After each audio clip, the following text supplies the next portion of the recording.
It's now time for Talkin' Boxing with Billy C. It began as a podcast, went live on the net, and transformed into a full-blown empire. It's the only daily boxing talk show on the planet, hosted by the only guy with the balls to do it. Many have stepped into the ring. Many have tried to take the belt. And one by one, they've fallen. Another victim of the undisputed heavyweight champion of boxing talk radio. Talkin' Boxing with Billy C is on now. My style is impetuous, my defense is impregnable, and I'm just ferocious. I want your heart.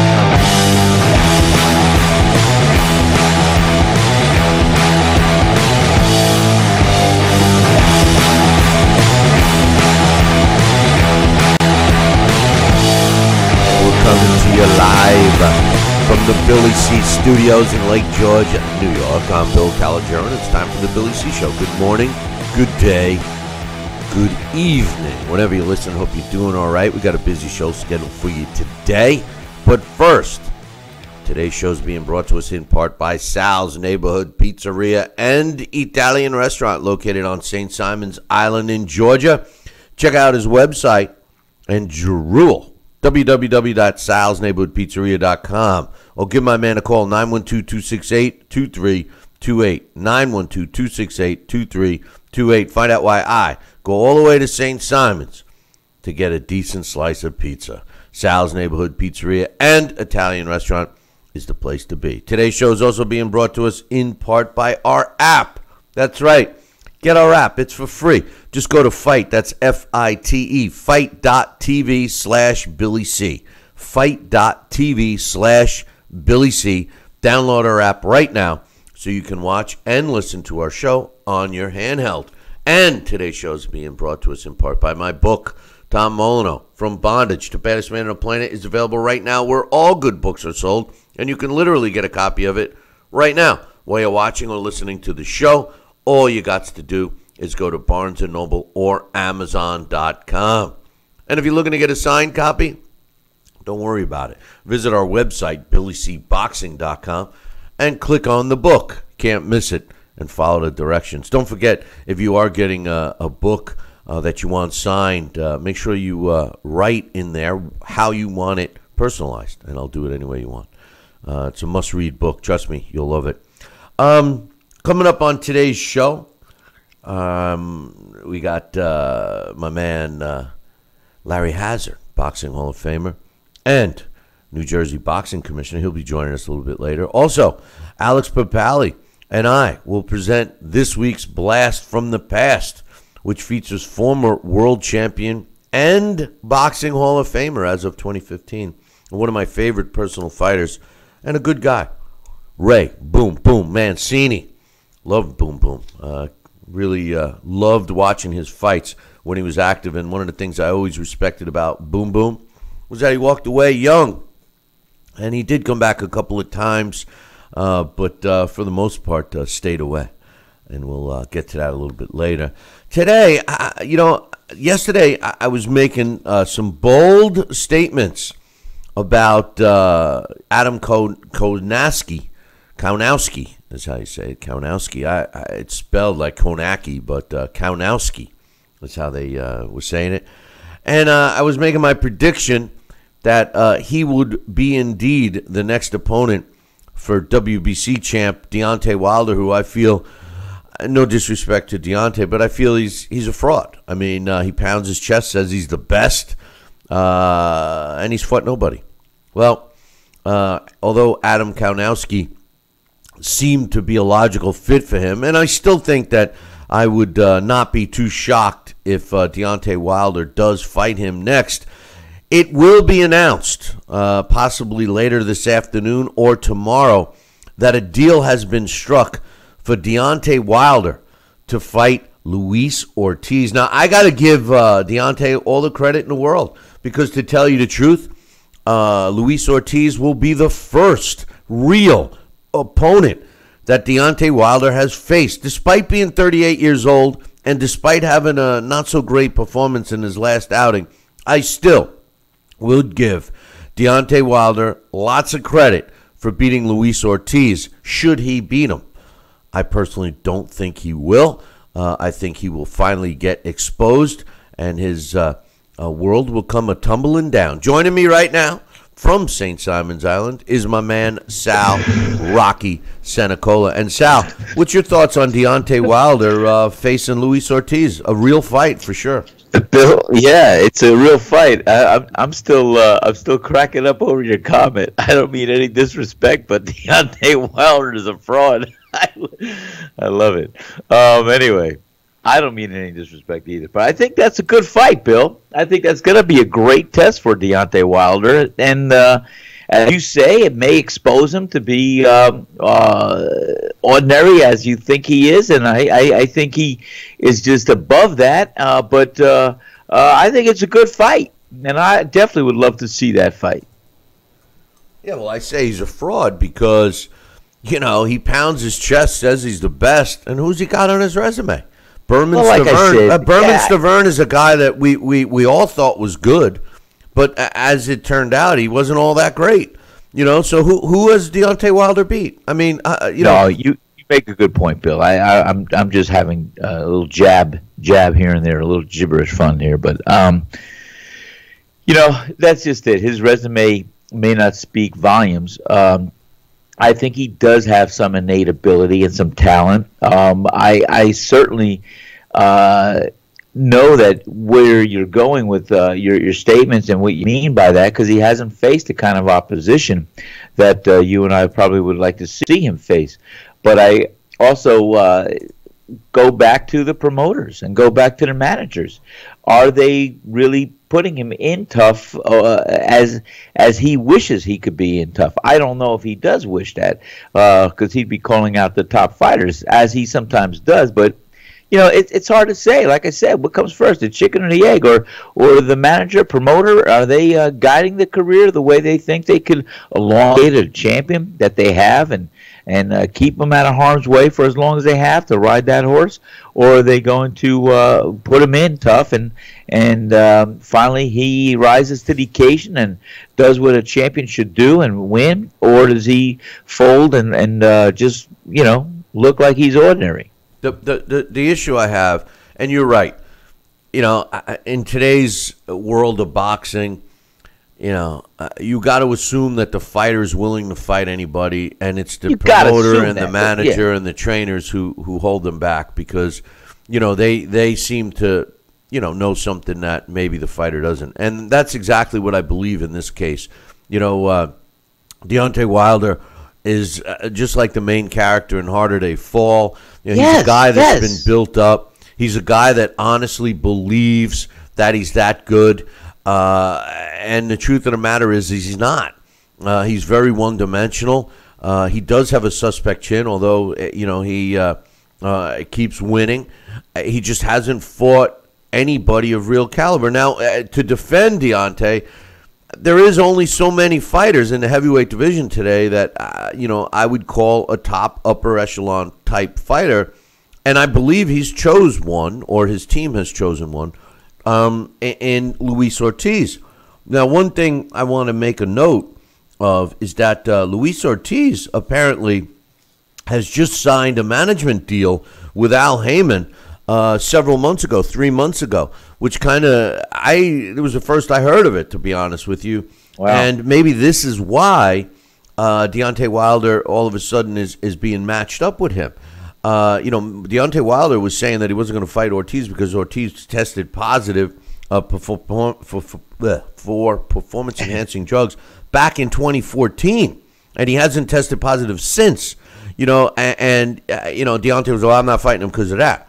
You know, so listen, the bottom line, it's going to be taking place in New York, most likely on November 4th, and it's a good fight. I like the fight, and I think that Deontay Wilder needs this fight and needs to look good and needs to get a W. I mean, the most important thing, even if he doesn't look good, he needs to get a W in this fight, and then that should open up the doors for him. I still believe that Anthony Joshua is the best heavyweight on the planet right now. I think Anthony Joshua destroys Deontay Wilder. I think he destroys Luis Ortiz. You know, but hey, first things first, Deontay against Luis Ortiz. I like the fight, Sal. It's a good, solid fight. I think it's a good fight that's going to reveal a lot about Deontay Wilder. And like I said, he's either going to rise to the occasion and he's going to look good, he's going to get that W, or he's going to be discovered and found out, and we'll see. It'll be the harder they fall, pal. You know, just a little side note, somehow Berman Stavern has become, we knew this because of his last fight, but he had become the WBC's mandatory for Deontay Wilder. Now, we already saw Deontay Wilder beat Berman Stavern, and the negotiations with Don King have been difficult. You know, Don is doesn't have many fighters, and is trying to overbid himself or overprice himself and his fighter. So now the only stumbling block and the only reason why it has not been announced is because Don King is looking for step-aside money for Berman Stavern. The thing is that Berman Stavern can't really, his team, Don King, can't really come up with any money to put on this fight. And the truth of the matter is Al Heyman, being in a management agreement with both Deontay Wilder and Luis Ortiz, makes the most sense. Plus, it makes the most sense for both of the fighters, Sal, because Luis Ortiz, he's been dying for a shot at a title, and should he beat Wilder, which I think he will, in my opinion, that sets up some really good fights. It also secures Al Heyman. Everybody thinks Al Heyman is all for the good of the boxer, all for the good of the sport. Let me tell you something. Al Heyman is no different than Bob Arum or Don King or Oscar De La Hoya. He cares about himself. He cares about his fighters. He cares about his bank account. And look at the position he's in all of a sudden. He's got both Luis Ortiz and Deontay Wilder. He puts them in against each other. He's in a win-win situation. And then that fighter, the winner, goes on to fight somebody else. So, I mean, the truth of the matter is make no mistake, Al Heyman's in the business for the business. He's not looking to help anybody. He may allude and may, smoke screen people and make them think that he's helping them. But at the end of the day, he's helping himself. Well, I think you're 100% right. If I'm not mistaken, I mean that's been going on for a long time in the world of boxing. And I mean, when I fought Louis Lamelli, I mean Lou Duva in the Duva camp, they had Pernell Whitaker, and the winner of the fight, I think they also had Louis Lamelli in some way, shape, or form. So it was, in other fields or other industries, it would be considered a conflict of interest. But at boxing, hey, it is what it is, and that's what I reflect back at the old days when Mickey said, "Hey, we're all bad. You got to find the best of the bad because we're all crooked. We just want what's best for us." Thank you, Mick. The bottom line, back to the Deontay Wilder Luis Ortiz thing, is Berman Stavern. By the way, he was fighting Alexander. He was scheduled to fight Alexander Povetkin to win the mandatory title position. And if you recall, Alexander Povetkin tested positive. So Berman Stavern hopped on a plane and went home. So really, he was awarded that mandatory shot without fighting.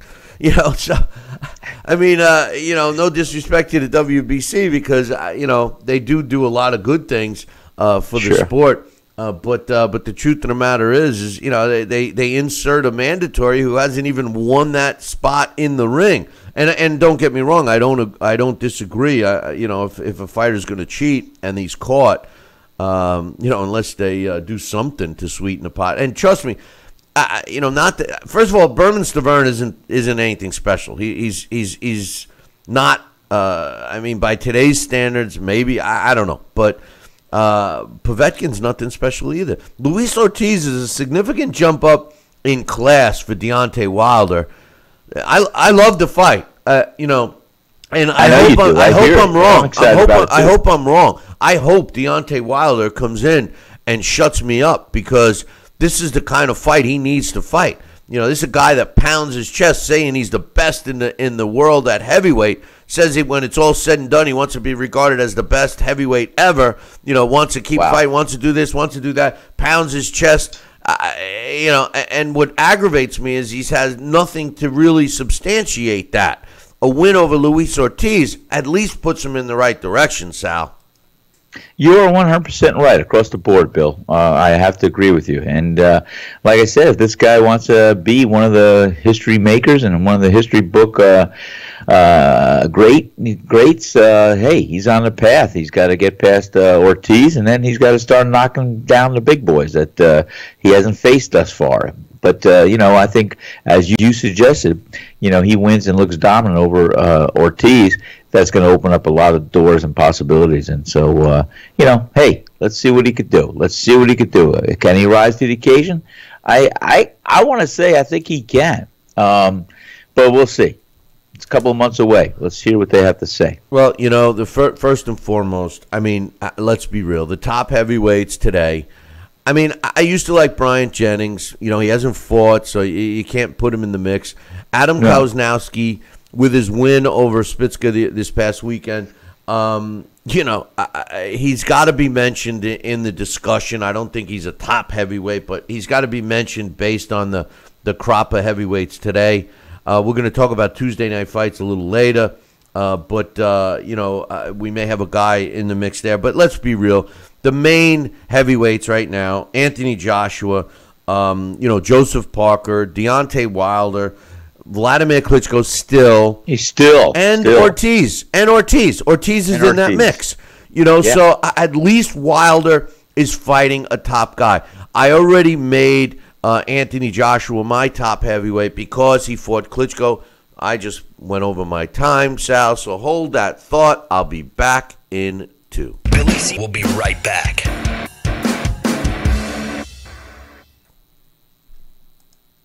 Endless pools are an incredible alternative to traditional pools, making it easy and inexpensive to swim at home. Exercise year-round against a smooth current set to your desired pace and temperature. With our new underwater treadmill, you can walk or run without stressing your joints. Endless pools are simple to install and even simpler to maintain. The water stays crystal clear with almost no chlorine. Call for your free idea kit and experience the freedom of swimming at home. Snacking has never been this exciting. At Graze.com, we combine wholesome ingredients with the flavors we all love to create over 100 exciting snacks, like these. We'd love to send you a Graze sampler box for free. Just go to Graze.com, enter the code ENJOY36, and we'll mail your free box to your home or office. Join thousands of Grazers already in love with our exciting snacks. So come to Graze.com for your first box free.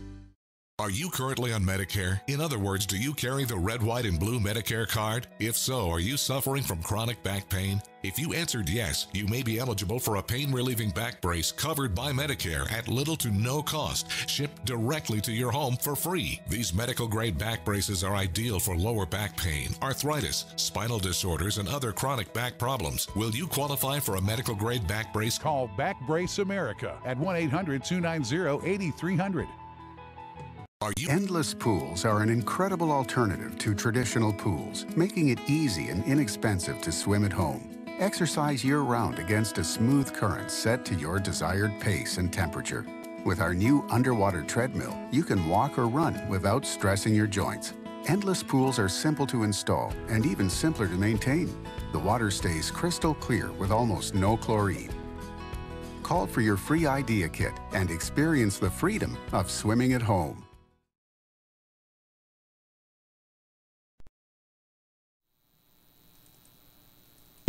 We'll be right back. Check out BillyCBoxing.com now, or feel the wrath of the mighty mustache. Oh, that hurts! Why are you doing that to my face? I hate you. That's BillyCBoxing.com. Consider this your warning.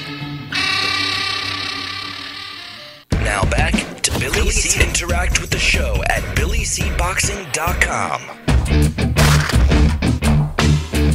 And we're back. You're watching and listening to the Billy C. Show. Glad you could be with us. And just before we went to break, we were discussing Deontay Wilder taking on Luis Ortiz sometime in the fall, most likely in November. And Sal, I was saying that I got to give him credit by fighting Luis Ortiz, because Luis Ortiz is one of those guys in the top upper echelon of the heavyweights today.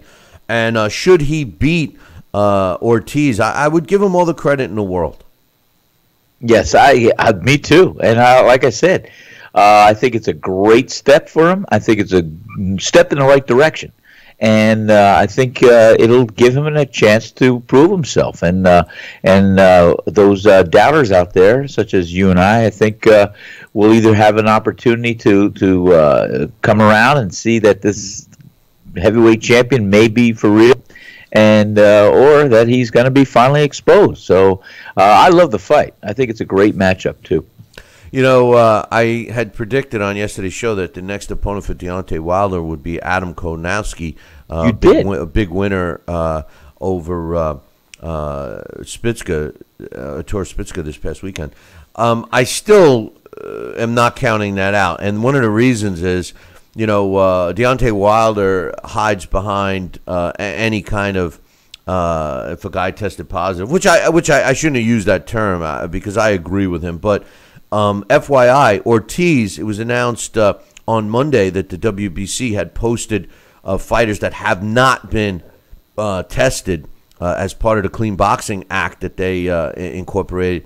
And Luis Ortiz was one of them that has not been tested so far in 2017. We're already in the middle of July, and he's yet to be tested. So, you know, maybe they're giving him a chance to test negative. Clean up his act. Yeah, you know, so we'll see what happens. But should he fail a test or anything, I still say Adam Kownowski.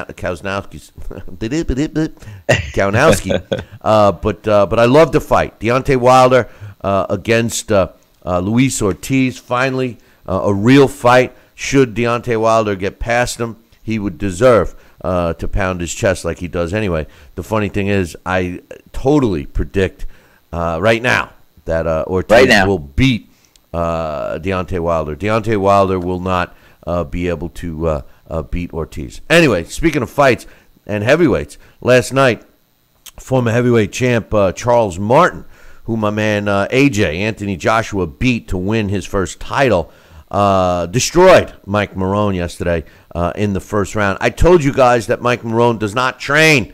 This was a comeback and get me a win kind of a fight.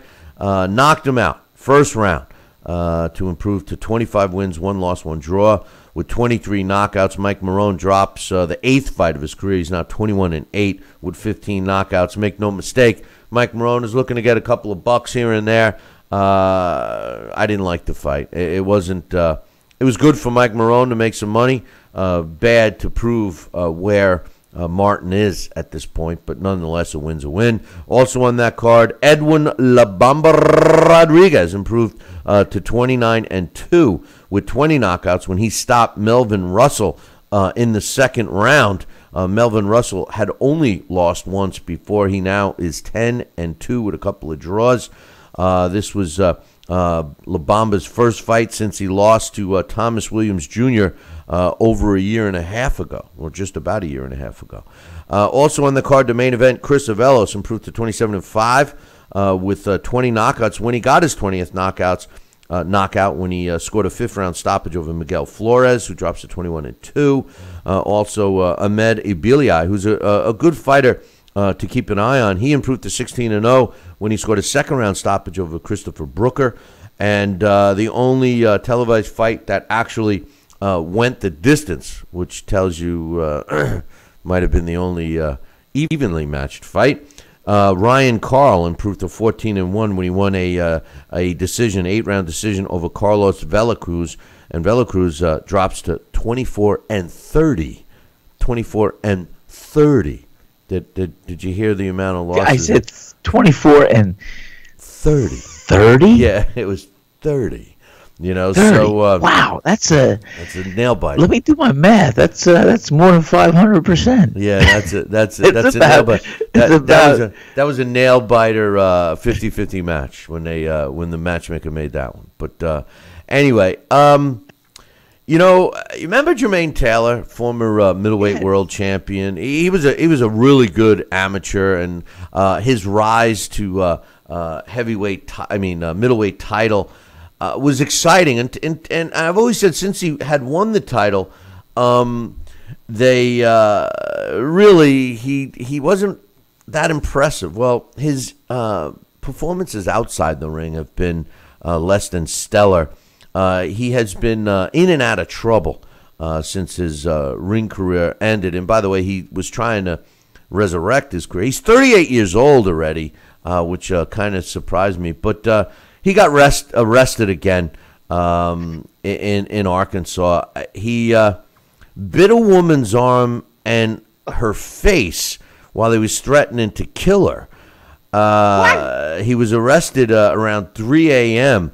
Yesterday morning. He was released.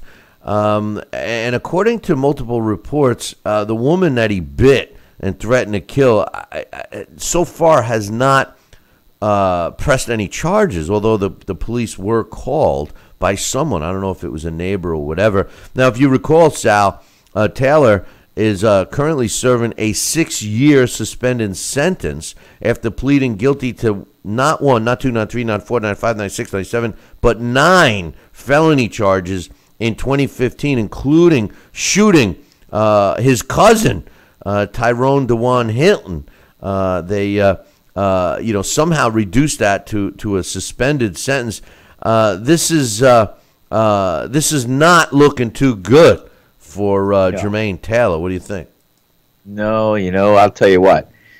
Once you get off that path, and if you don't get right back on track, you keep getting further and further and further off that path. And this is a case that I'll tell you, I'm sure he had people around him to try to guide him, but when you're falling down in the abyss, it says a lot about your character or lack thereof.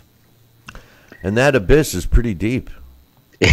I saw the movie. Yeah, that was wild. That movie, that ending was always like, I guess he ain't coming back, huh?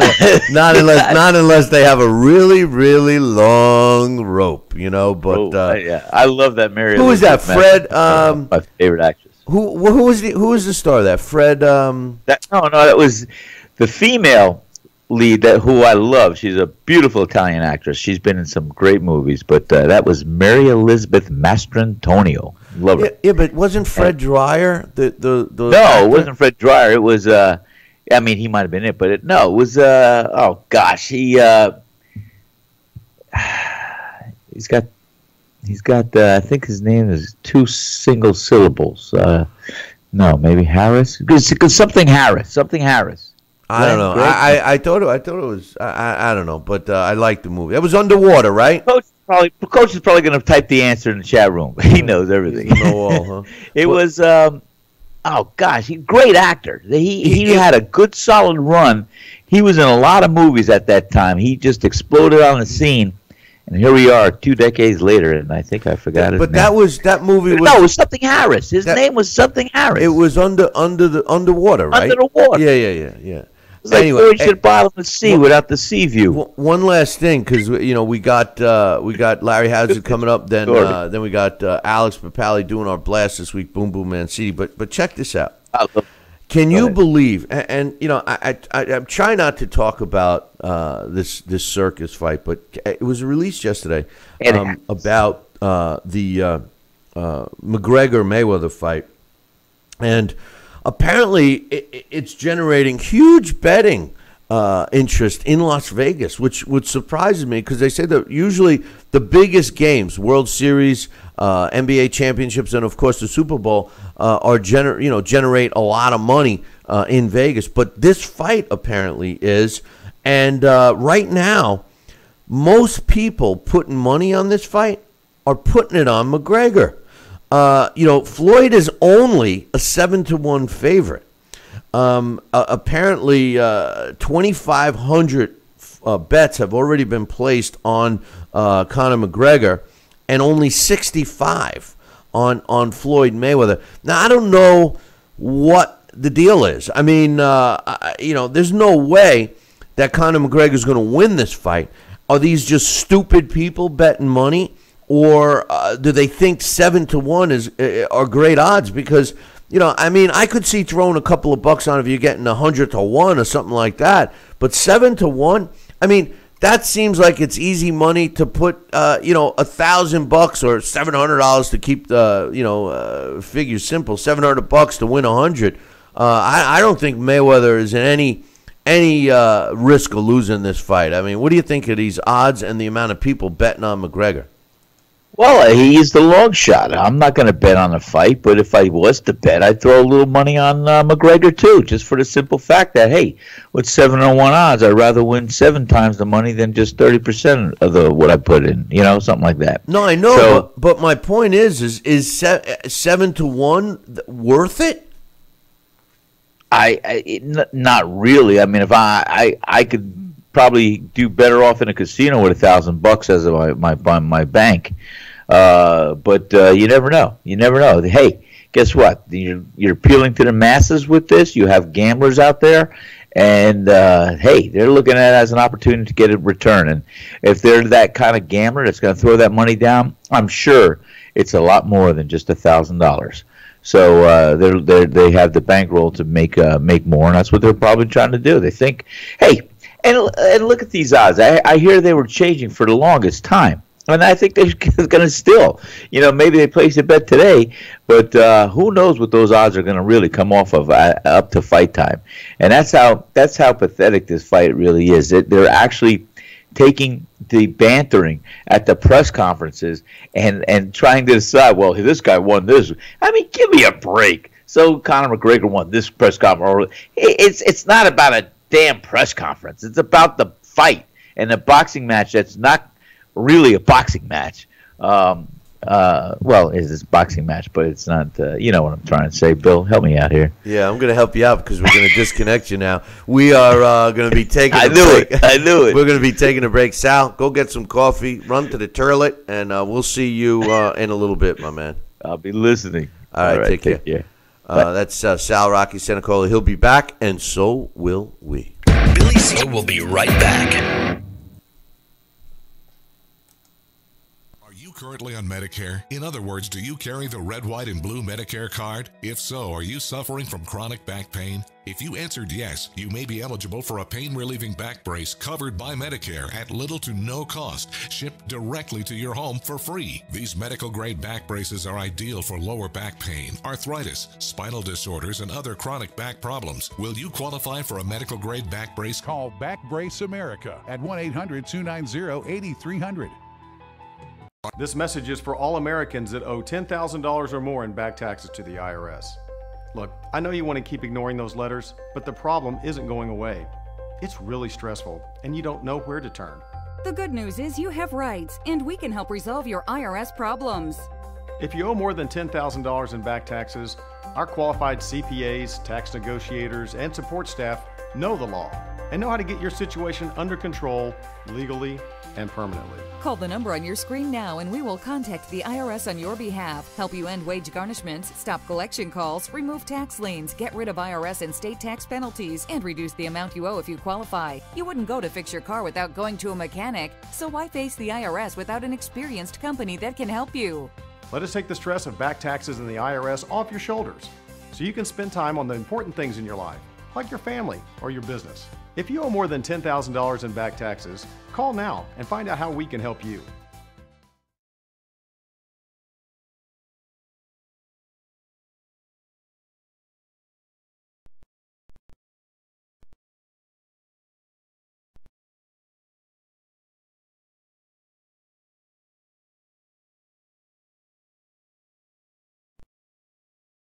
And you can help prevent new breakouts from happening. Don't miss this limited time offer. Give us a call at 800-567-0214 because we're going to let 1 million people try Proactive Plus risk-free and get 2 free gifts and also receive free shipping when you call right now. You heard it. This offer won't last long. So call Proactive Plus now and you'll receive a 60-day risk-free trial of Proactive Plus, 2 free extras, and free shipping. Call 800-567-0214. This is our exclusive radio offer, never on TV. Get your risk-free 60-day trial of Proactive Plus with free shipping. That's right, free shipping. Don't wait. Call 800-567-0214. That's 800-567-0214. Check out BillyCBoxing.com now. or feel the wrath of the mighty mustache. Oh, that hurts.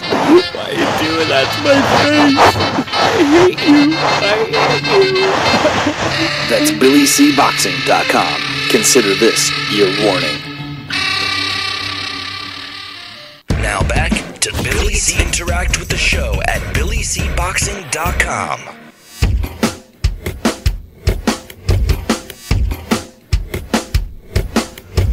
And we're back. You're watching and listening to the Billy C. Show. Glad you could be with us today. And speaking about being with us, joining me right now is Boxing Hall of Famer and New Jersey Boxing Commissioner Larry Hazzard. Good morning, Larry. Good morning, Billy.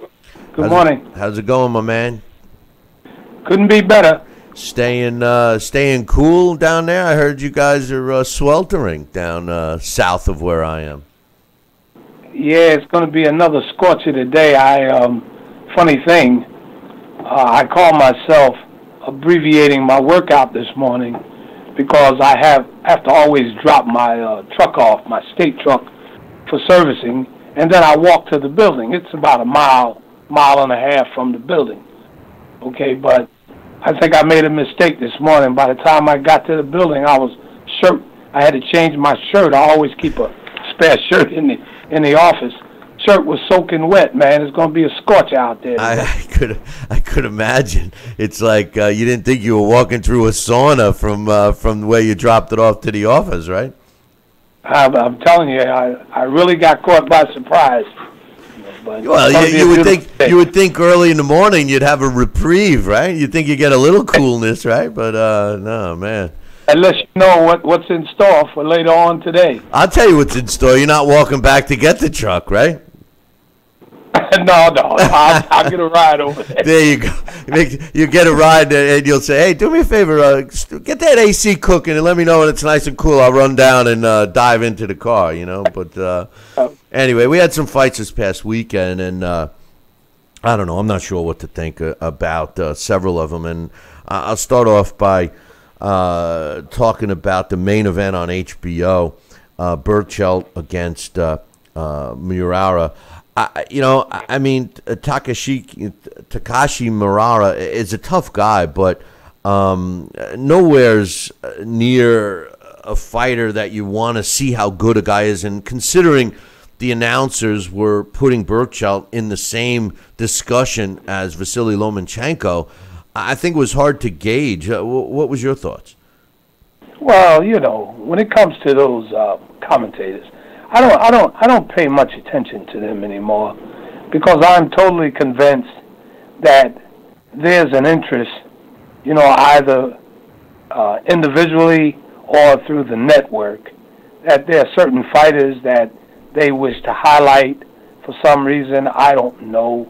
I certainly don't believe that there's a vested interest, but I think that they think that the viewership wants to see certain fighters, so they oftentimes you wonder, are they looking at the same fight that I'm looking at? It's like like someone telling you your eyes, don't believe your eyes, believe me. But that's we've heard it before. We've listened to these guys before. It's funny. I like watching some of the old vintage fights. I was once again watching Ali Frazier 3, Thriller in Manila. And it was just a pleasure to sit and watch a good fight. And you had Don Dumpy, who was the, play-by-play guy, for lack of a better term. Every now and then he would say a few things and, just to get you focused. Then he would shut up. He let you watch and enjoy the fight. It's so much different today with these guys constantly running their mouths. And I wonder sometimes if the shirts at the network ever understood that they're turning a lot of fans off. A lot of fans don't watch fights simply because they can't take guys like Lampley and that Kellerman. Lampley is very articulate, but it's that other guy, that Kellerman guy, with the big mouth, and he's always running off saying stuff that, is really out in left field that it's very hard for me to even. Oftentimes, I just turn the sound down. So I don't listen to those guys. He's been spending much too much time with Stephen A. Smith, huh? Oh, please forget about him, man. That guy. But hey, you're talking about Ali real quick, just to get off topic. I'm doing this new program that's going to be hitting the television network soon, and it's basically we revisit some of these old fights and call them like they're happening now, and we score them, based on today's scoring criteria and whatever. And one of the fights we did as a pilot was Ali against Buster Mathis. The reason why I bring that fight up is because Ali in that fight, if people don't remember or have never seen that fight, you can really appreciate the skill set that he had because his jab was so effective. And you can really, because he was still young and in his prime, and you can really, appreciate a big man, and Ali was a big man during his era, with the fluidness that he had and the way, he literally, that fight to me, I was watching that fight. The Frazier fights obviously were great, but, Frazier made those fights more of in tight and prevented Ali from doing what he really did best. And the Buster Mathis fight that he had was really displaying his hand speed and his ring generalship. And for anybody that's never seen that fight, you should punch it up. But back to the topic with the main event on HBO. What was your thoughts? And I don't know if you ever went back and watched that first round. Remember I was telling you to watch the first round in Russia, what they did to the guy when they were basically giving him physical therapy in the corner, and they gave him I don't know how many minutes before he could recover, the opponent that fought Povetkin. But that was in Russia. That doesn't surprise me. But this fight, what about what they did with the referee's tie? They had to stop the action. Wasn't that ridiculous? They had to stop the action. They had to stop the action to straighten out his tie. Are you kidding me? You see, and that's what I'm talking about. That's exactly what really peeves me to no end. The referee's tie. Are you really? Did the fans turn on the TV, or did they come to see the referee? I can remember, my belt, the buckle coming loose from the belt. I threw it right out of the ring and kept right on going. What are you talking about? That was totally, they took away from the competitiveness of the bout, giving them extra rest period, okay, for the referee's tie. That was ridiculous. Totally. To even give them the time to do that was a travesty. And I say this all the time. We're watching Fighter A versus Fighter B. We're not watching Fighter A versus Fighter B featuring referee so-and-so. We're not. And that was so sad that they did that. It was terrible. How about the fight with Jezreel Corrales, against Robinson Castellanos, who's a guy that, if you don't like Castellanos and his road to where he is, you're not a fight fan. This was a guy that never had any backing, nothing, had to basically get his position the hard way. And I thought that the fight was close. What did you think of the stoppage? They did have some cuts on their head, but why not let them go to the last two rounds? Jezreel Corrales seemed like he was being bothered, but the more serious cut looked like it was on Castellanos, which occurred early in the fight. What was your thoughts on them stopping it and going to the scorecard? The cut was beneath the eye also, wasn't it? Yeah, that was a whole other thing on Corrales. It was below the eye, So, did they think he was running out of gas and Castellanos was coming on strong? I thought that was a clear indicator that, hey, the house fighter needs to win this fight. He had already been down twice. He wasn't looking all that great. And, when they decided to stop, when the doctors stopped that fight, I was like, why not? Why are they doing that? I don't know, but I kind of think that this liability factor now is playing into the minds of a lot of these ringside physicians. We've had a few fatalities to occur recently in MMA, one in Canada, one recently last week, I think, in Kentucky. Then, of course, you know, you got that major lawsuit and that major situation with Mago in New York. And I think we even had some discussion once before about how many times the doctors kept coming up, looking at the fighters, you know. And so I think it's just this overall, I don't want to use the word panic, but I think it's just high alert by a lot of these ringside physicians. But I looked at that cut. I says, well, you know, the fight's almost over. They're not going to stop this because it's beneath the eye, so it's no danger of blood running into the eye, and give the cut man at least an opportunity to do something. But I guess maybe the doctor felt that, you know, there was some danger of even more serious harm to the fighter, and he decided to stop it. I'm often reluctant to, you know, be critical, for lack of a better term, about the ringside physicians because, you know, that is their profession, and they are there to protect the health and safety of the fighters. So I would think that there was the concern that there was some more serious facial damage pending if they allowed the fight to continue. That's the only reason, or that's the only thing that I could see, Billy. But I actually thought that they were going to let it continue. Yeah, I agree with that. How about, I know you get bothered by this, but how about the Sullivan-Barrera fight against Joe Smith Jr.? Joe Smith Jr., we later found out, you know, had his jaw broken or whatever. But his corner, if your fighter has a broken jaw, and we saw that Joe Smith Jr.'s boxing skill was not there, and that all he was able to do was land that power punch, and once the jaw was broken, I mean, all the oomph was out of Joe Smith Jr.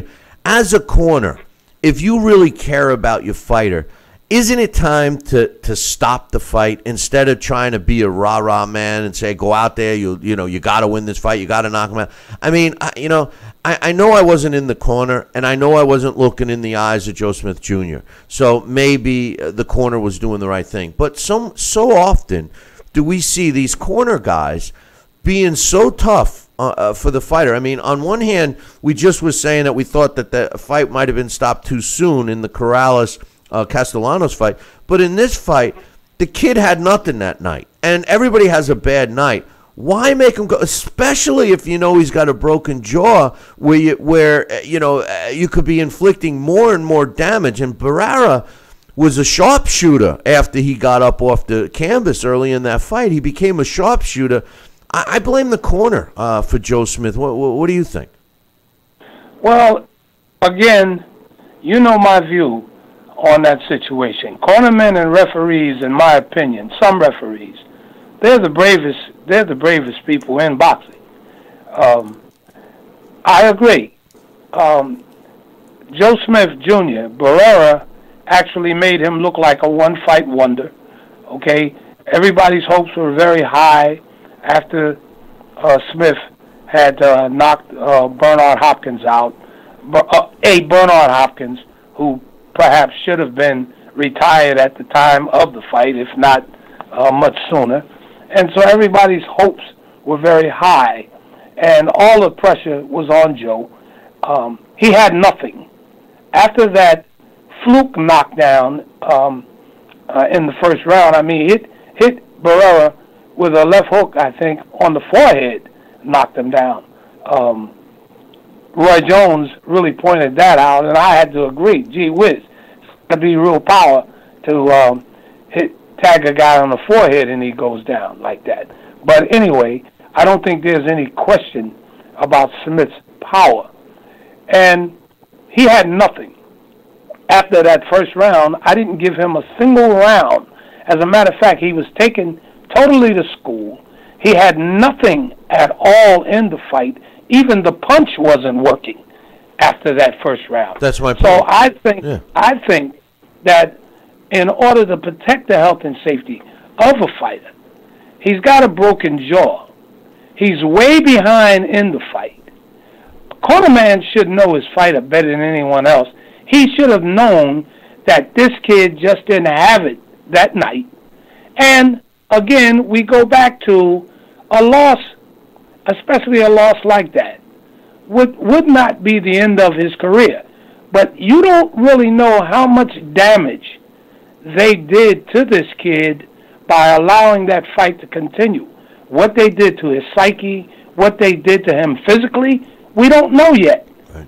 Okay? So I think it was a bad thing for them to allow that fight to continue.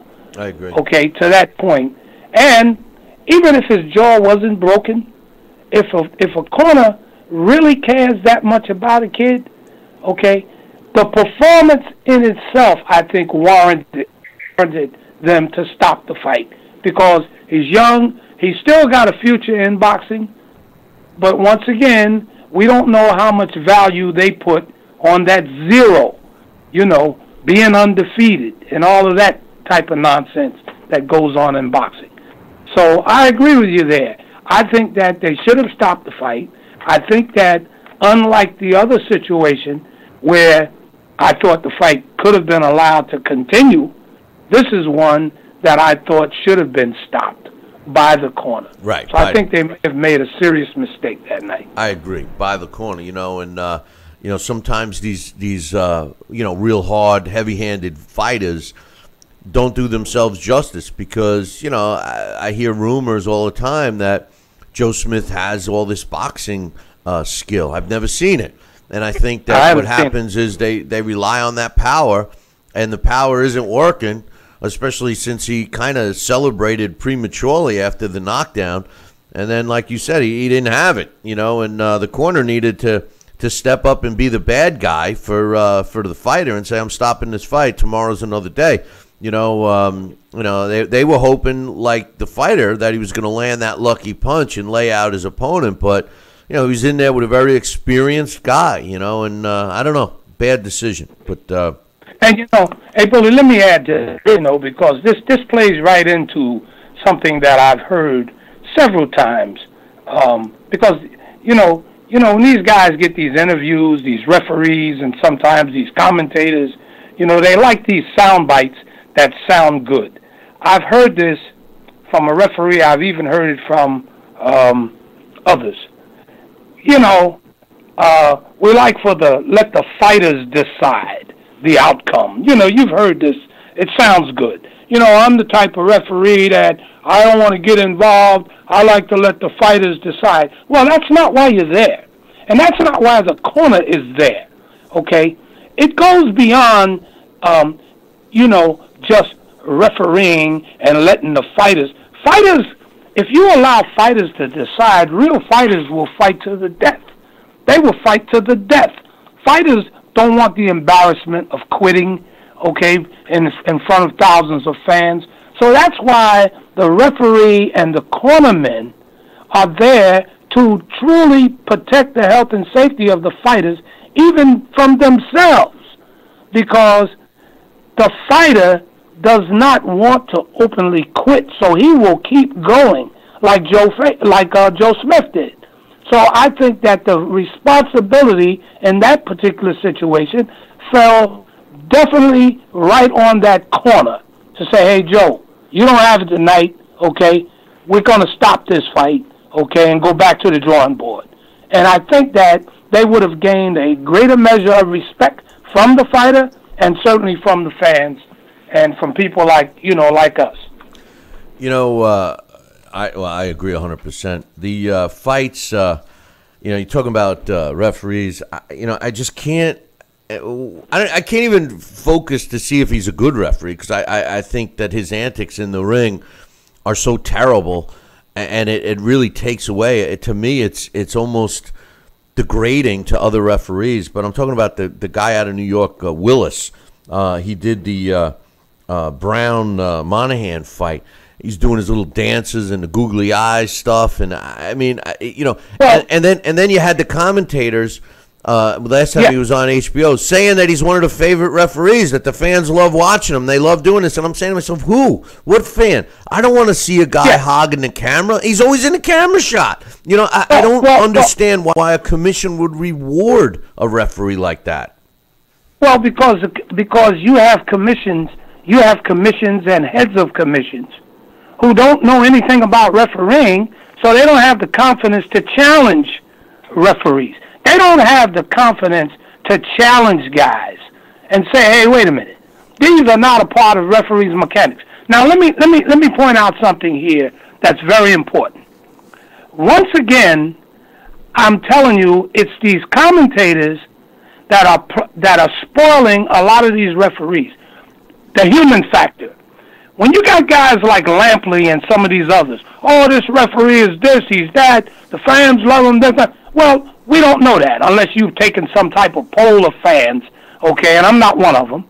The referee goes home, he watches the replay of that, and he listens to all of this BS being said about him. So now that makes him feel good, okay, and so he's going to bring on more. Now, here's the important thing that you have to remember. Referees are supposed to be partial or impartial, okay, and be seen and not seen. With all of these antics, these facial expressions when the guys are punching, you never know the impact that stuff is having on the judges. You know, ooh, ow, ooh, you know, all of that, okay? So now a judge watching that may play into that, to this moronic stuff that's going on, and it may affect that judge's scoring of a bout, where, you know, the referee is making all of these grimaces, and now the judge may feel, oh, that was an effective punch, or that was that. You understand what I'm saying, Billy? So that's why the referee should stay out of the way, stay away, either out of the camera, let the judges focus on the fighters, okay? And I'm like you know, I think that someone in that commission should tell this referee, hey, look, you know, this may be something that comes about naturally, but I think that you have to kind of focus on not being so demonstrative when you're refereeing, because it doesn't look good to the judges, and we don't want the cornermen, okay? This could have a psychological impact on, you know, a lot of people involved in the event. Now, let me point out something else to you here. The guy from California, Reese, the referee, did you hear him when he went over to Joe Smith's corner and said to Joe, hey, Joe, you know, you usually don't fight like this. Is everything okay? Okay? That was totally out of line for the referee to be saying. That's no different than when the referee from Texas went over to the corner and told a fighter that he was ahead. You remember that one? Yeah. Okay? Yeah. So, you know, these little antics that referees are doing, they should be called on the carpet for, you know. And I'm a stickler, you know, for referees, you know, and I know you know the reason why, okay? But he had ethically he was totally out of bounds to go over, because that implies to Joe Smith, it could imply that you're losing the fight, or it could imply that the referee is coaching. You know, there's a lot of implications from those types of actions. You know, hey, Joe, I mean, is everything okay? You don't usually fight like this. I never heard a referee say anything so outrageous to a fighter in a corner. What about Smoger if he's got a favorite, he slap when he's pushing the other guy, when he pushes the opponent out of the way, you know, slaps him around a little bit. I mean, I used to watch that. And then the same comment. Oh, I know. And then the same commentators. Oh, he's a great referee. And it's like, what do you know? Because he slaps around the opponents. You know, I mean, you know, I agree with you. They should listen. The best refereeing jobs is when you can't remember who the referee was. To me, that's the best referee job, because He stayed out of the picture. He didn't make the fight about himself. He was in there, making sure the fighters were abiding by the rules and the safety of the fighters were intact. That's what a good referee should be doing, and not. And the Willis guy we were talking about, he does his little dance too, like as he's dancing around, like he's staying in position. And he's doing a little shuffle step, with his dance, and it's like, some people are watching that. If the referee's watching how he dances, they're not watching the fight. So how, then we wonder why the scores are so out of whack sometimes. It's terrible. Hey, Larry, I only got about a minute, but. It's going to be announced either today or tomorrow that Deontay Wilder is finally going to fight, in my opinion, a real heavyweight, a top heavyweight, in Luis Ortiz. Yep. I love it, and the truth of the matter is this gives Deontay Wilder a chance to shut a guy like me up, because I feel that he hasn't really fought a top-notch heavyweight yet, and he pounds his chest saying he's the best. I think even though Luis Ortiz is 38, I still think this is going to be a good fight, and I think it's a 50-50 fight. I mean, I'm leaning towards Ortiz, but I like this fight. What's your thoughts, real quick? Well, I'm glad to see Wilder step up too. I tell you one thing, Billy. I think that if he could get back to the way he was in the beginning. In some of those fights. No, one fight. You're talking about that one fight. The one fight against Stavern where he used his jab and all that. He looked good in that fight. That fight was, but he headhunts for all the other guys. Yeah. Well, if he can get back and listen to Mark Breland's instructions, okay, I think that, he's going to make it very interesting. Yeah. But I think it's a good challenge. And I'm glad to see him stepping up. Yep, I think it had something to do with the fact, and this kind of flew under my radar. I just found out yesterday that Luis Ortiz had signed with Al Heyman 3 months ago. So you got all of a sudden, it seems like the keeper was protecting his golden goose. And then now all of a sudden he's in a win-win situation, and it's time to step up. See, this is where I feel that management and promoters and advisors, or whatever you want to call them, don't help their fighter when they don't progressively increase level of opposition, because they're, in a sense, they're not giving their fighter a chance to improve. Like you just said, his fight under the tutelage of Mark Breland against Stavern showed us that he could use a jab. He fought smart. He didn't rush in there. He knew when to be cautious. He knew when to let his hands go. When he's fighting a guy that has no chance, all he wants to do is knock him out, and I think a fighter loses in that case because they don't give themselves a chance to get better. It's going to be interesting to see how he approaches Ortiz. Yeah, I can't wait, but this will be a big test for him. I'm glad to see it. Man, the heavyweight division, if this fight actually happens and goes through without any problems, the heavyweight division is certainly getting interesting. That's all I'm going to say. I mean, again. Yes. Right. Again. Well, listen, my man, it's a slow weekend for fights, but we'll be chatting next week. Okay, Billy. Okay, buddy. All right, Larry. Have a good one. You too.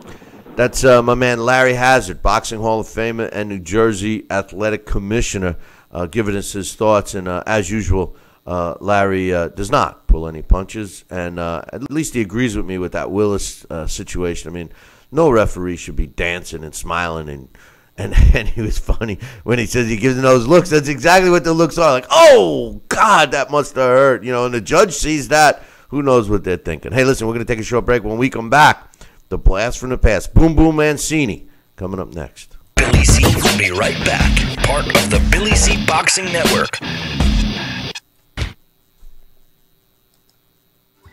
Snacking has never been this exciting. At Graze.com, we combine wholesome ingredients with the flavors we all love to create over 100 exciting snacks.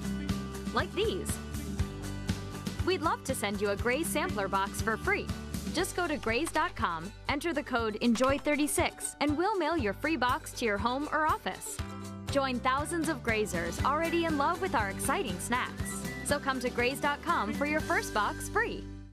Endless pools are an incredible alternative to traditional pools, making it easy and inexpensive to swim at home. Exercise year-round against a smooth current set to your desired pace and temperature. With our new underwater treadmill, you can walk or run without stressing your joints. Endless pools are simple to install and even simpler to maintain. The water stays crystal clear with almost no chlorine. Call for your free idea kit and experience the freedom of swimming at home.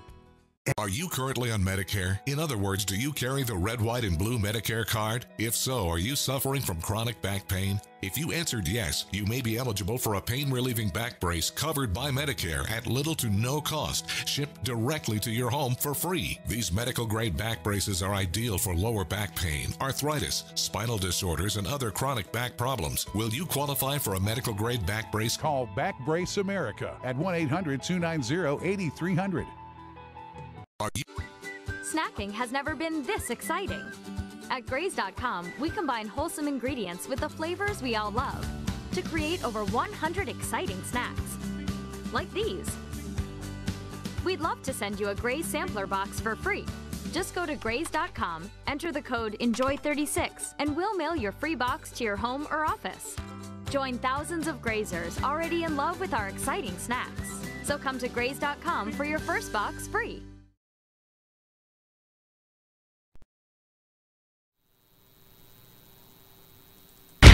Check out BillyCBoxing.com now, or feel the wrath of the mighty mustache.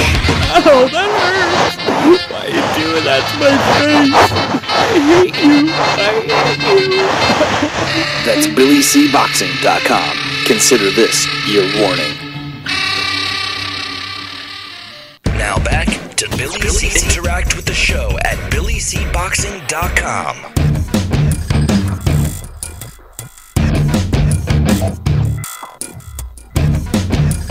And we're back. You're watching and listening to the Billy C. Show. Glad you could be with us. And coming up now is one of our longest-running segments, and you're one of your favorites, one of our listener favorite segments. We've been doing this show 14 years now, and this segment's at least 12 of those 14 years we've been doing it. It's our Blast from the Past, and this week's Blast from the Past is being brought to us in part by the Title Bout Championship computer game. Get yourself a copy right now. You can go to our website, BillyCBoxing.com, and click on the Title Bout banner, and also by KOFantasyBoxing.com. Check out the website, www.KOFantasyBoxing.com. And this week's Blast from the Past, another request by you guys, the listeners. So if you have a request, just feel free to drop me an email, Billy@TalkinBoxing. That's TalkinBoxing.com. This week, one of my favorite fighters. So I was real glad to get this one. Ray Boom Boom Mancini joining us right now to tell us all about Boom Boom Mancini is my man, Alex Pierpaoli. Good morning, Alex. Good morning, Billy C. How are you? You look like you're in black and white today. Yeah, I don't know what's up with the color. I'm looking at the screen. I put on a green shirt because I heard I saw that Sal was wearing green, but when I open up the Skype, it looks like I'm in. It's red. Well, you being shade too. So the shade, there's bright sun coming in this way. I feel like Kramer with the Kenny Rogers sign. Well, you being that specialist, I thought maybe today I'm gonna show myself in black and white. Ray Boom Boom Mancini, one of my favorites, Alex. Tell us about this guy. Well, that could be good. Yeah, black and white, because this guy was a throwback. He was, and just on schedule. I don't know if you could hear in the background. They're weed whacking or something right outside my window. So that's always a plus. But yeah, he was born Raymond Michael Mancini, March 4th, 1961, in Youngstown, Ohio. It's where the steel mills were a once thriving business. Another thing that was big there was organized crime. It was like midway between Pittsburgh and Cleveland, and the rival mobs fought over the territory at one point in the 50s and 60s. It was thought of as Murder Town, USA. Lots of fights over gangland activities and lots of car bombings. But Ray Mancini was born to a Irish mother and an Italian father, like myself. He's the youngest of three.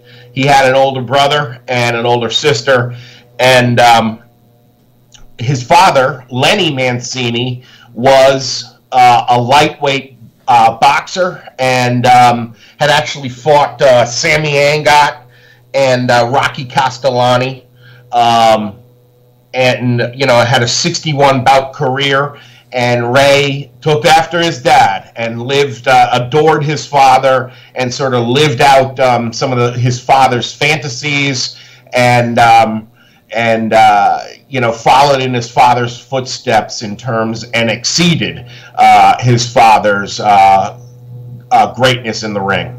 Alex, my question about the father, Lenny, didn't he get injured in I don't know if when he went to in the service or something? I think he sustained an injury that actually ended his boxing career, and it was something that Boom Boom wanted to pick up for him. You're right, but it wasn't an injury that caused him to end his boxing career? I'm not sure if it looked like he did have more bouts afterwards, but the way they referred to it in one of the documentaries I was watching was he actually came back from the war heavier because he had so much shrapnel in him from a German grenade that I guess exploded near him, or a shell or something. Shrapnel went into his shoulder and stuff. But it appears, at least chronologically on BoxRec, he did have fights past, after he returned. Not as much success, of course, as before the war. But it probably, some of the greatness that maybe his father could have achieved was definitely taken away by that injury. So perhaps that was part of what motivated young Ray Mancini, was to try to make up where his father, had fallen short. One of the things I loved about Ray Boom Boom Mancini, obviously, was his aggressive style inside the ring. He was an exciting fighter to watch, and I know a lot of people, when his time came up for the Hall of Fame, a lot of people felt that he didn't deserve to be in the Hall of Fame. And I've always said this about Hall of Fame inductees. Not only do they have to accomplish something in their field of play, and I don't mean just boxing, I mean any sport. Not only do they have to be, excellent in their field of play, and obviously in this case boxing, but they have to contribute something. And the contribution I always felt that Ray Boom Boom Mancini made was to the fans. The style in which he fought was very entertaining. And, his rise up through the ranks, starting off typical like every other young fighter, working his way up to start fighting some experienced guys and so on and so forth. Jose Luis Ramirez actually put him in a position when he won a 12-round decision over him. Many people didn't think he could go 12 rounds, even though he had gone 10 rounds a couple of times before that. But Jose Luis Ramirez was a big name, was a 71-3 record when he fought him in 1981. And as a result, he got his first world title shot. That's the good news. The bad news was it was against Alexis Arguello. Tell us about that fight. Yeah, that was unfortunate because he was too green, and I think that's one of those things that it was very touching because he actually at the end of it, Alexis Arguello, there's a touching moment. It reminded me of the years later, the end of Mike Tyson versus Lennox Lewis, where Mike Tyson actually wipes some of the sweat from Lennox's face. But there's a nice moment there at the end after an incredible fight where, that's one of the things, Billy C, about this guy. And even I was a little hard on him in terms of when he was up for the Hall of Fame. I was, hell, if Gotti's in it, he certainly should be in it. But he fought 15 rounders. And he was actually doing very well and probably slightly ahead at the 10-round point with Arguello. And, of course, Arguello, just a magnificent boxer, starts turning it on later. When you have 5 rounds more, it's like a whole other fight. And in the 12th round, it's beautiful. Towards the end of the round, Arguello catches Mancini with this beautiful straight right hand, and that's the beginning of the end. And he stops him. And at the end, Arguello sort of embraces him. And there's a quote here, actually, from the Boxing's Greatest Fighters by Burt Sugar. Arguello is in there. Mancini is not in there. But he said to him, Ray, I hope I never have another fight this hard. There is no doubt in my mind you will become a champion. I know how bad you wanted to beat me and win the title for your father, but you and he have nothing to be ashamed about. You fought like a champion because inside you are one. So it's just a beautiful moment. And that was the thing about Mancini. At the time, it was a very different world in terms of media. TV, you couldn't record it. VCRs weren't even quite invented yet in the early 80s. When he was fighting on TV, it was sort of appointment TV. And like you said, he was a real charismatic fighter.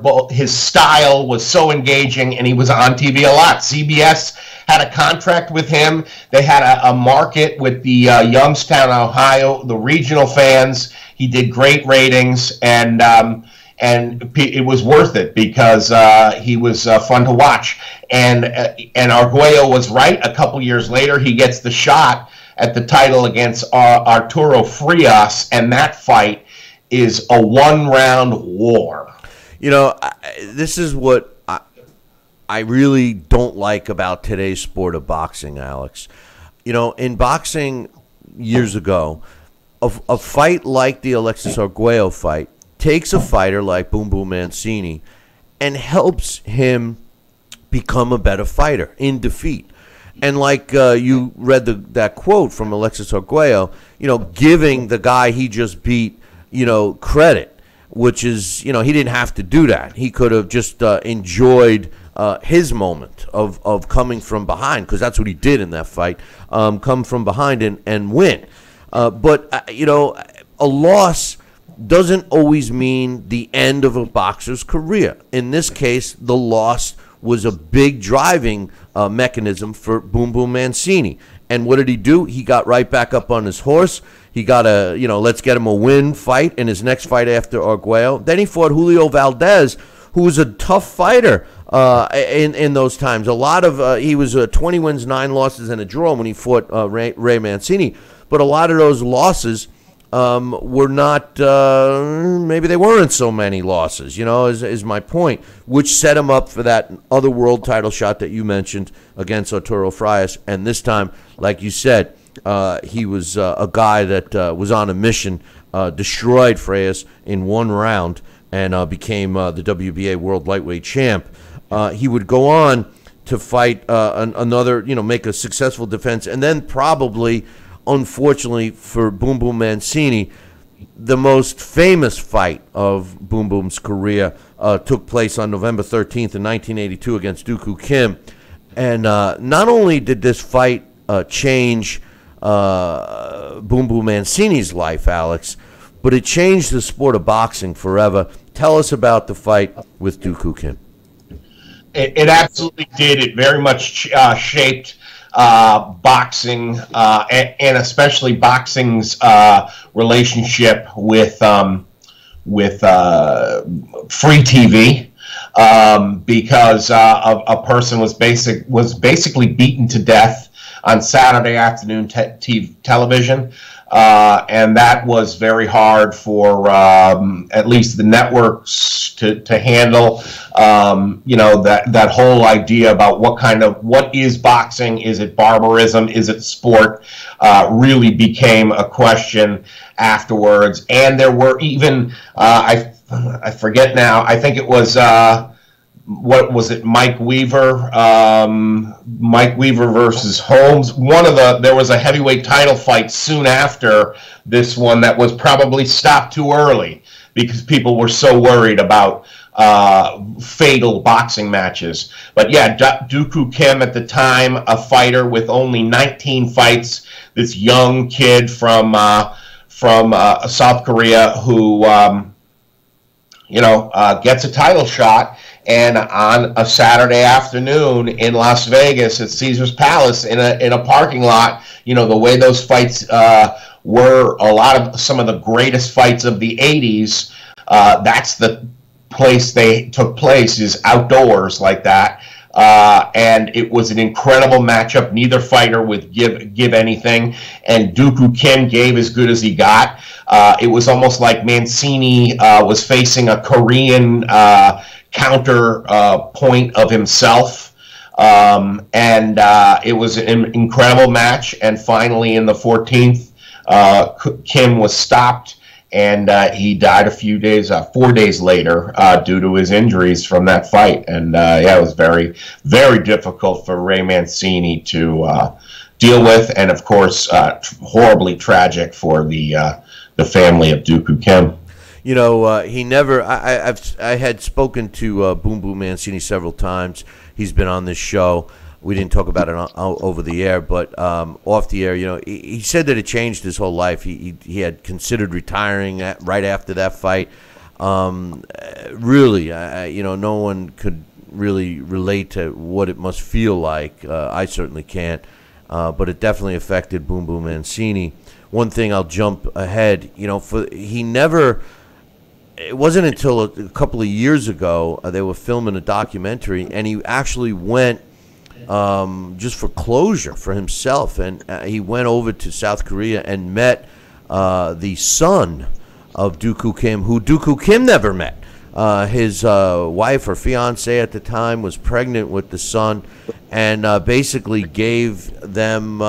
He wanted to meet them, and the family told him that they forgave him for that. And it was the first time that he felt, and I'm talking about he, meaning Boom Boom Mancini, felt that he had 100% closure. And, you hear about that, Alex, about guys who, fought in wars, and they have to go back to where, all of these haunting experiences took place in order to get closure. It's something I can't relate to. I don't know why you would do that, but it certainly helped Boom Boom, and it showed that the family knew that Duk Koo Kim, chose to be a fighter. No one forced him to do that, and that's the risk that ultimately every fighter takes. And it was a shame that he had to experience that.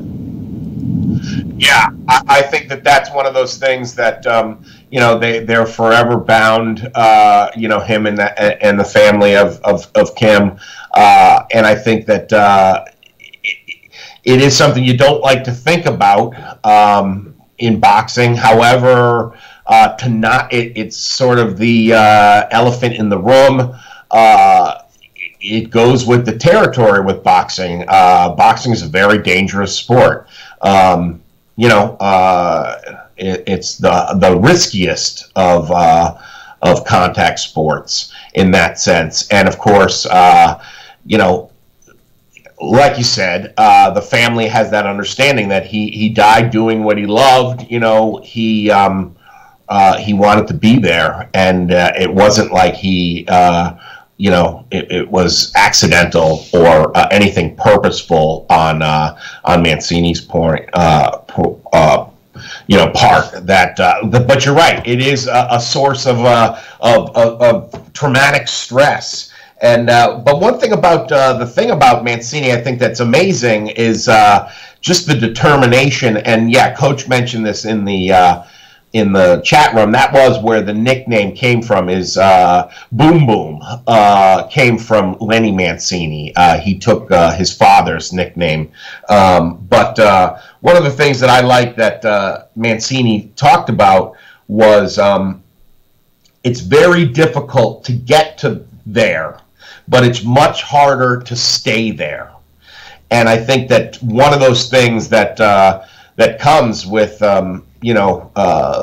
is dealing with being a champion, is dealing with adversity, whether that's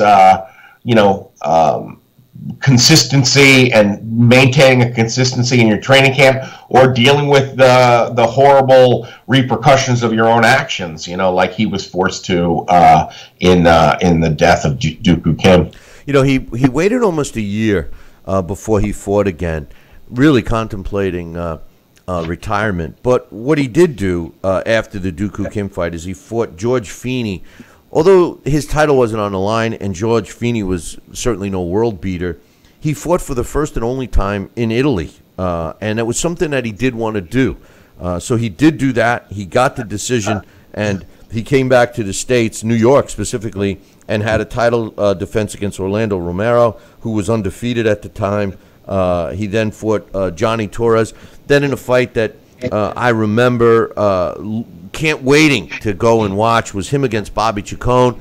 Bobby Chacon, a Hall of Famer in his own right, but it was certainly not the same Bobby Chacon. This fight, although a lot of people gave Chacon a chance, was really an opportunity for Chacon to make some money. He was on the skids at that time, and Ray Mancini was looked up to Bobby Chacon, and they were friends. And this fight, although Boom Boom Mancini didn't show like he was too good of friends in that fight, battering Bobby Chacon until they stopped it in 3, set up the first of 2 fights against Livingstone Bramble, which to this day, Alex, makes me sick. Tell us about those 2. Yeah, they're 2 tremendous fights. But yeah, I was just kind of laughing when you said that Chacon he looked up to Chacon. If we all could be treated like that by our friends, Mancini beat the hell out of him, knocked him out in 3 rounds. But 2 fights with Livingston Bramble, exciting fights. Again, 15 rounders. The first one, it actually goes 14, and Mancini is stopped. Livingston Bramble, one of those guys, I think he's probably the only fighter to ever appear on the Ring magazine with a boa constrictor, and was a tough guy. And like they had these 2, a tough guy from the Virgin Islands, and they had those two 15-round wars. Every now and then they do get replayed, I notice, on MSG Network, and they're definitely worth a look. That became a rivalry, and a guy that, Mancini just couldn't beat him. Bramble had his number. I'll tell a quick story. I know we're running out of time, but I worked with Bramble for a while afterwards, after that fight, and I always had this. Boom Boom Mancini was one of my favorite fighters, and the first fight was kind of a head game that Bramble played. If you guys remember, he wore Kim on his trunks, totally playing head games with Boom Boom Mancini. The fight was stopped. Boom Boom did take a beating in that fight, and they had the rematch in February of 1985. Now, I went away that weekend. I happened to have gone to Puerto Rico, and I had set this new invention called a VCR, and it was set to record the fight, which I couldn't, wait to. So I managed to avoid hearing, because at the time, boxing was actually still in newspapers and stuff, so I didn't get a newspaper, didn't want to talk about the fight. And finally get home, and I had it all set, and I thought I'd be slick and had the VCR set to record even a little bit afterwards. And I get home, I sit down, and lo and behold, it worked. It was on a VHS tape, and I start watching this fight. And the beginning of the 15th round, now I'm watching this fight, and I'm thinking, oh, it's a close fight. And I thought that Boom Boom was winning the fight. and all of a sudden the tape goes blank. I didn't have the 15th round. So it took me another month and a half, 6 weeks, to locate somebody else who taped the fight, still not knowing the end. I couldn't let anybody tell me what the result was. Locating somebody that had the fight, then figuring out how we can record from one VCR to another, which was not an easy thing in 1985, and finally got the last round, only to watch my man lose a decision against Livingstone Bramble. Was heartbreaking. Then Ray Mancini, not to jump into your shoes here, Alex, but Ray Mancini would retire at 23 years old, which was unheard of. Came back a couple of years later for the money, fought Hector Camacho, lost another close fight in which I felt he won, and then his last fight was stopped by Greg Haugen, and was ultimately the end of his career. He has gone on to be very successful in the film industry as a producer and filmmaker. He has acted in a couple of films. Alex, I don't know if you saw that, but he played a World War II guy once that is less than stellar performance. But, I mean, the guy is good. He's been doing some commentating now. So, you know, I've always loved Boom Boom Mancini. But Alex, how did he do in the title bout game? I only put him against one fighter, and he did all right. But actually, yeah, he did dominate. I put him in against right now the guy who's the supreme lightweight, Mikey Garcia, who looks really good in training. Actually, there was a clip of him I saw on Facebook yesterday pounding the heavy bag. He's preparing for Adrian Broner on the 29th. And against Mikey Garcia, I had Mancini fight him the first time. Mancini wins by KO. He gets a stoppage at 34 seconds of round number 10. When they fight 100 times, Mancini dominates. 75 victories, 25 defeats, 68 big wins by knockout. And in the 25 victories that Garcia had, he scored 17 KOs. Not quite sure I agree with that, but that's the results. I did want to say maybe you should be in that in the Hall of Fame along with Rocky Senecola there, Billy C., because that Bramble fight for you was probably the longest 15-rounder ever. You're right. That was you're right. It's a great point, and it still haunts me to this day. I mean, people today have no idea because of how far in advance technology is. I mean, just to get a recording. I mean, to go through. I mean, you know, one other thing I want to mention about Boom Boom Mancini, and you know, it is worth mentioning, you know, during the time from the same area in which in Ohio, there was another world champion, Henry Arroyo. And Henry Arroyo never fought Ray Boom Boom Mancini. It was one fight that I feel that Boom Boom Mancini should have had. Now, I don't know what the reasons were, if one side didn't want to fight the other, or if it just couldn't materialize. But that would have been one fight that I personally would have liked to have seen. But nonetheless, it never took place. Ray Boom Boom Mancini, our blast from the past today, who's a former world lightweight champion. He also challenged for the world junior welterweight title, had a career record of 29 wins, 23 by knockout. He had 5 losses in which he was stopped 3 times, was inducted into the International Boxing Hall of Fame in 2015. And Alex, as usual, great job. One quick question. I know we're over our time, but Deontay Wilder against Luis Ortiz, and hopefully you can come on again later in the week to give us a more in-depth thought on that and some other things. But right now, off the top of your head, I know you're a big Luis Ortiz fan, and I know you've heard me criticize Deontay Wilder for pounding his chest, saying he's the best, blah, blah, blah. But this truly is the first true test, in my opinion. And regardless of the fact that Luis Ortiz is 38 and has been out of the ring for quite some time, I still believe this will be a legitimate fight for Deontay Wilder. What's your thoughts, real quick? Yeah, I think it's a good matchup. I think there's a lot of interesting things happening at heavyweight this year. This will be a sort of unification, definitely a unification. And that's great news. Yes, it's a step up for Wilder, who's probably regressed since his big win over Berman Stavern. I think it's definitely for him. It's at a good time too, because Ortiz did look pretty lousy. His last fight was against Malik Scott, right? So it could be that the guy who for a while I thought was one of the most talented heavyweights, he might be way past it at 38 years old, and maybe the win over Bryant Jennings was the highlight of his career. Yeah, he looked great in that fight. The Bryant Jennings fight, he looked great.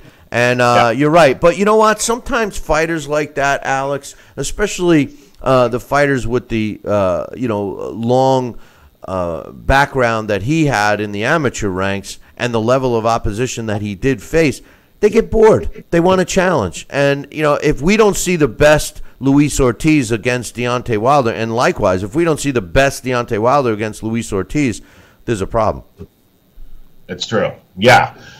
Well, I think he. I bet he will look better than he has, because I think fighters tend to train in terms of how difficult they know they're matched, and he knows that's gonna be the toughest fight he's had in a very long time, in his whole life, really, in his professional career. Because before that, the best was Berman Stavern, so he'll come in shape. But the question is, has he regressed too much, and how much of Ortiz is left? But in terms of power, we know Wilder has pop. So if he hits Ortiz on the chin, Ortiz is in trouble. True. There's no doubt about that. Great job, my man, and we'll look forward to you Friday if you got some time.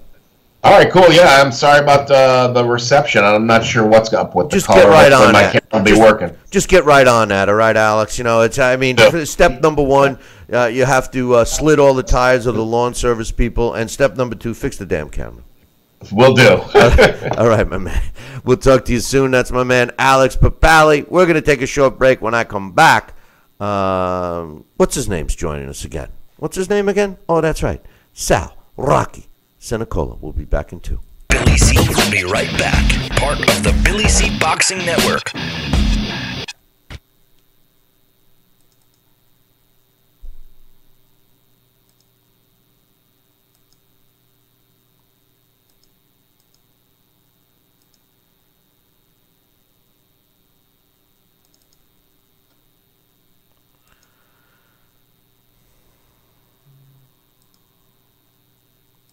Endless pools are an incredible alternative to traditional pools, making it easy and inexpensive to swim at home. Exercise year-round against a smooth current set to your desired pace and temperature.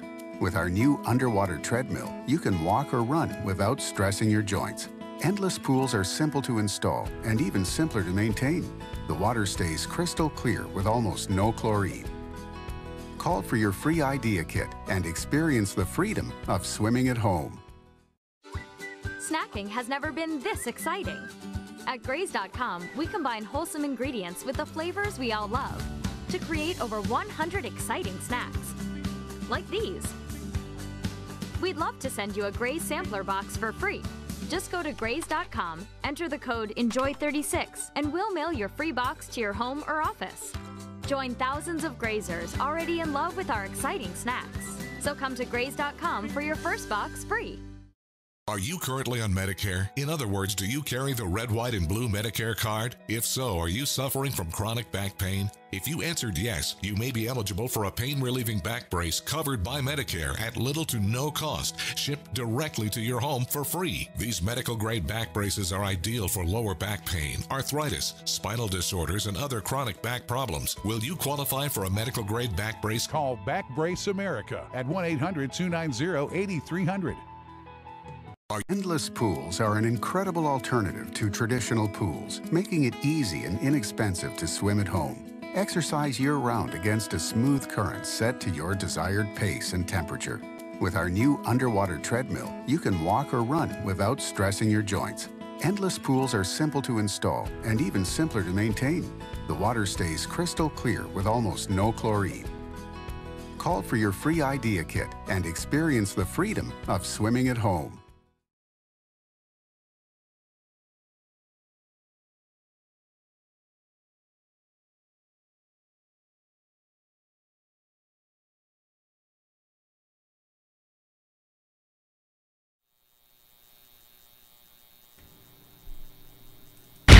Check out BillyCBoxing.com now, or feel the wrath of the mighty mustache. Oh, that hurts! Why you doing that to my face? I hate you! That's BillyCBoxing.com. Consider this your warning. Now back to Billy C. Interact with the show at BillyCBoxing.com. And we're back. You're listening and watching the Billy C. Show. Glad you could be with us today.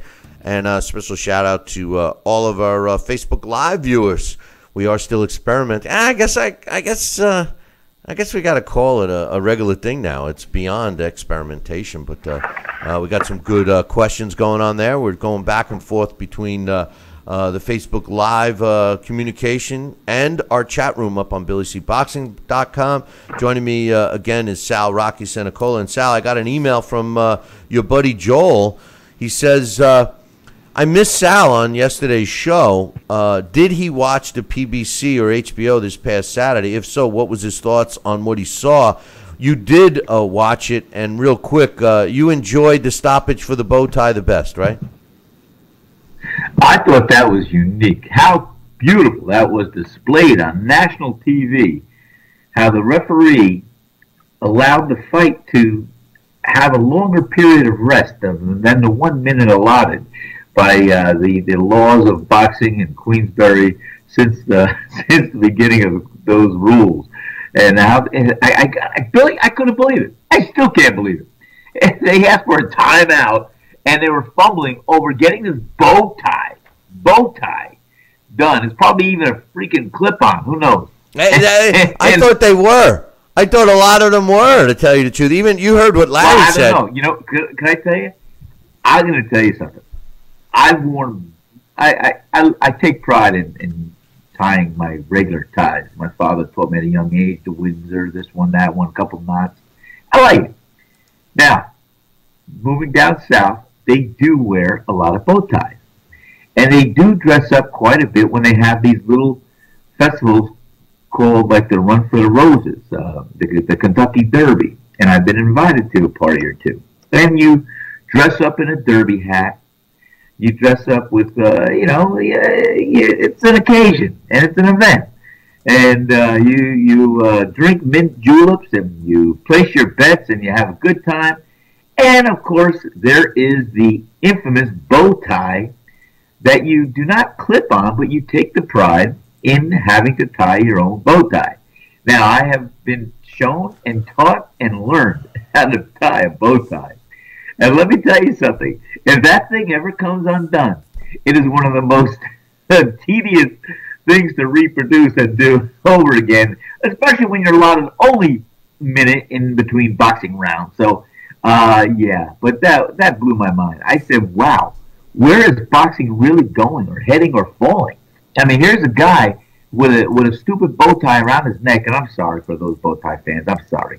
I didn't mean stupid. It's not stupid. But they're having the knot undone and him holding up the minute rest and asking for a timeout while they take the time, more than one pair of hands, trying to tie this thing around his neck instead of ripping it off and say, hey, it's about the fighters, not about me and my appearance. Let's get on. Let's go with the show. You know, that blew my mind. Blew my mind and will forever be tarnished and looked at. And I will never. I just can't believe it, Bill. You think I got my point across? I think you got your point across, and I think my outlook on bow ties have changed. The rest of Joel's email says, after the show yesterday, it was reported that Wilder will face Luis Ortiz in the fall.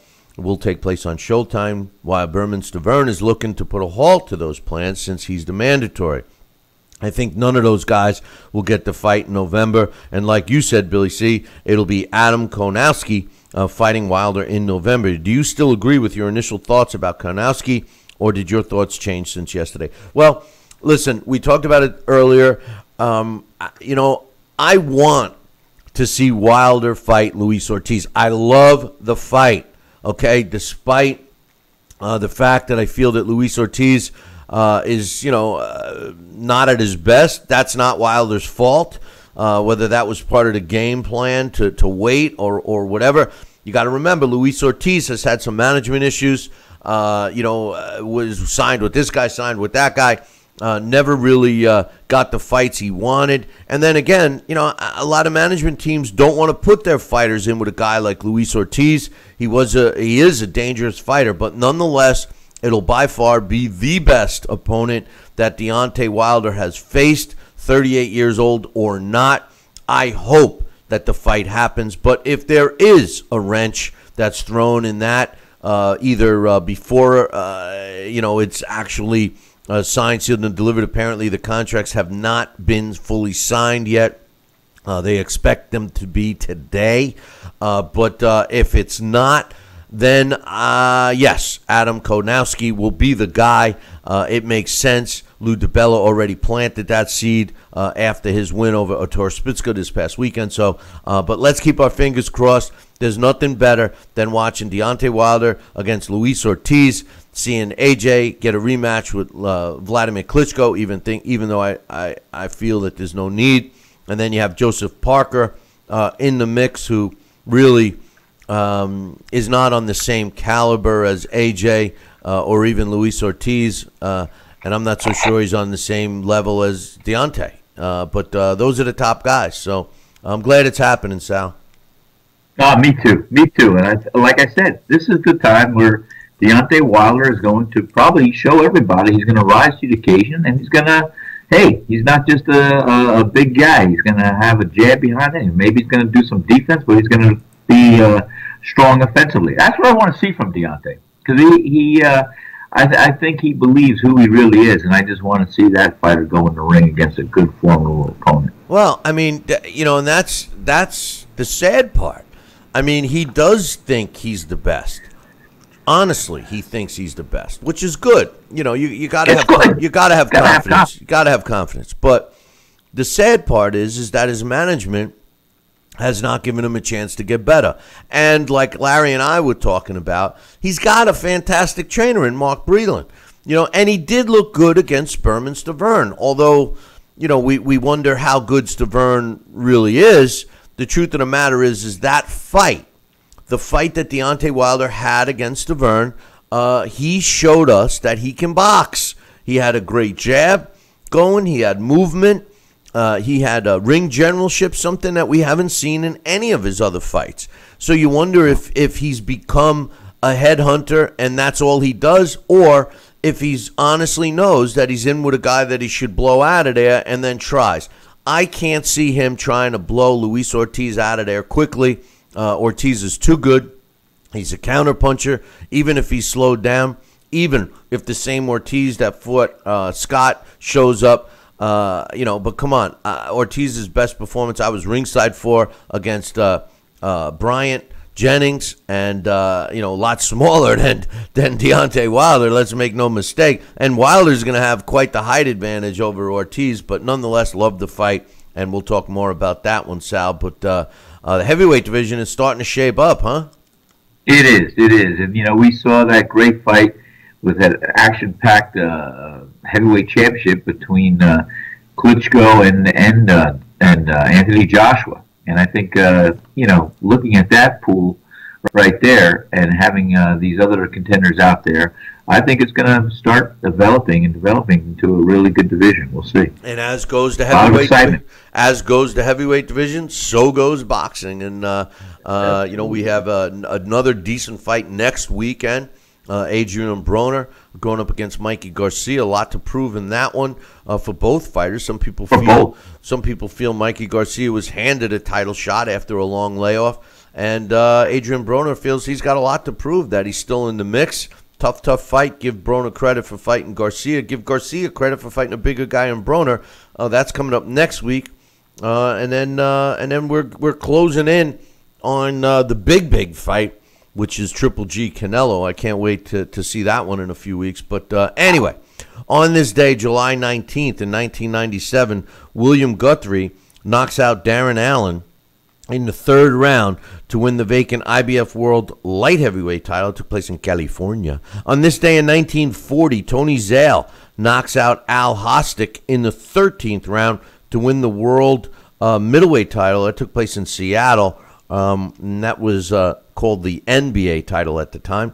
On this day in 1987, Jose Luis Ramirez wins a 12-round decision over Terrence Ali to regain the vacant WBC World Lightweight title, and that took place in France.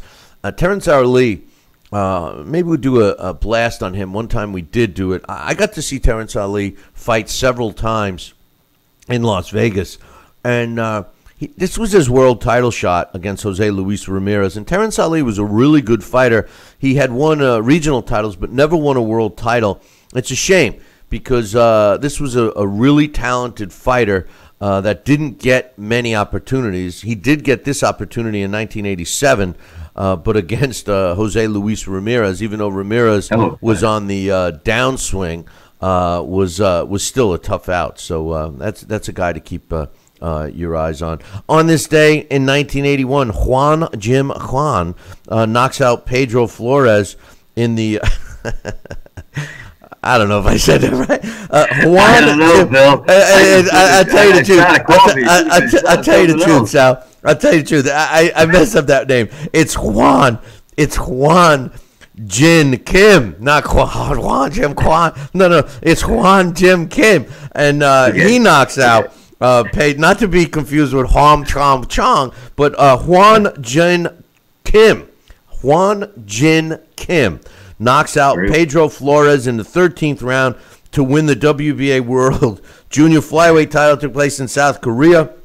On this day in 1989, former World Junior Featherweight and Junior Lightweight champion and Boxing Hall of Famer Wilfredo Gomez fights the final fight of his career, a second-round KO win over Mario Salazar, which took place in Florida. He had a career record of 44 wins, 42 by knockout, with 3 losses and only one draw. What a great fighter Wilfredo Gomez was. 42 by knockout, heavy-handed puncher. And on this day, July 19th, in 1986, Tim Witherspoon knocks out Frank Bruno in the 11th round to retain his WBA World Heavyweight title, and that took place in London on this day in 1986.